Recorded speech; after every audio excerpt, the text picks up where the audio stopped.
महाभारत का युद्ध जितना बाहरी था, उससे कहीं अधिक वह आंतरिक युद्ध था, धर्म और अधर्म के बीच, नीति और छल के बीच।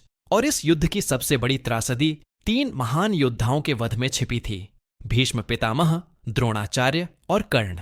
इन तीनों के वध को आज भी महाभारत का सबसे बड़ा छल कहा जाता है।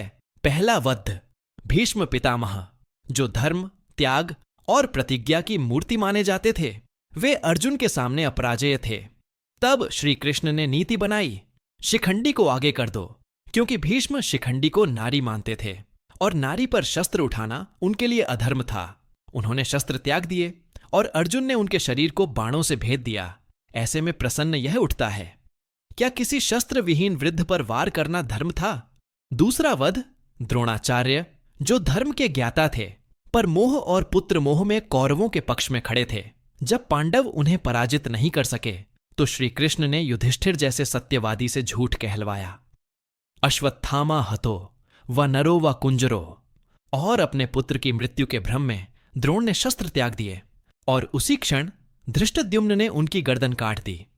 क्या यह धर्म था या छल? तीसरा और सबसे विवादित वध, कर्ण, जीवन भर अपने अधिकार से वंचित, अपमानित, सूर्यपुत्र होते हुए भी सूतपुत्र कहलाया।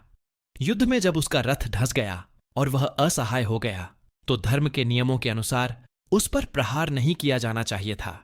परंतु श्री कृष्ण ने अर्जुन से कहा, जब इसने द्रौपदी का चीरहरण देखा, जब अभिमन्यु को छल से मारा, तब इसे धर्म याद नहीं आया? अब क्यों धर्म की दुहाई दे रहा है? और अर्जुन ने कर्ण का वध कर दिया। क्या यह प्रतिशोध धर्म था या अधर्म? महाभारत का यही सबसे बड़ा द्वंद्व है।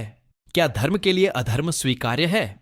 श्री कृष्ण ने कहा था, धर्म की स्थापना के लिए यदि अधर्म का सहारा लेना पड़े तो वह भी धर्म है।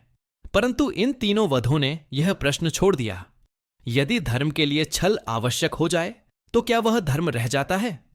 युद्ध के बाद गांधारी ने कृष्ण को शाप दिया, जिस प्रकार मेरे पुत्रों का सर्वनाश हुआ उसी प्रकार तुम्हारा यदुवंश भी नष्ट होगा। और वही हुआ। यदुवंश आपसी कलह में समाप्त हो गया। द्वारका समुद्र में डूब गई। श्री कृष्ण अकेले जंगल में तीर से मारे गए। क्या यह न्याय था? क्या यह धर्म की स्थापना थी या धर्म के नाम पर हुआ सबसे बड़ा छल? यही कारण है कि महाभारत केवल अस्त्र शस्त्र की कथा नहीं, बल्कि मनुष्य के भीतर चलने वाले उस युद्ध की कहानी है, जहां धर्म और अधर्म की परिभाषाएं बार बार टूटती और बनती है। यह केवल युद्ध नहीं था, यह मन का युद्ध था। और शायद यही कारण है कि महाभारत पढ़ने के बाद हर व्यक्ति के मन में यही प्रश्न रह जाता है, क्या यह जीत थी या सबसे बड़ी हार?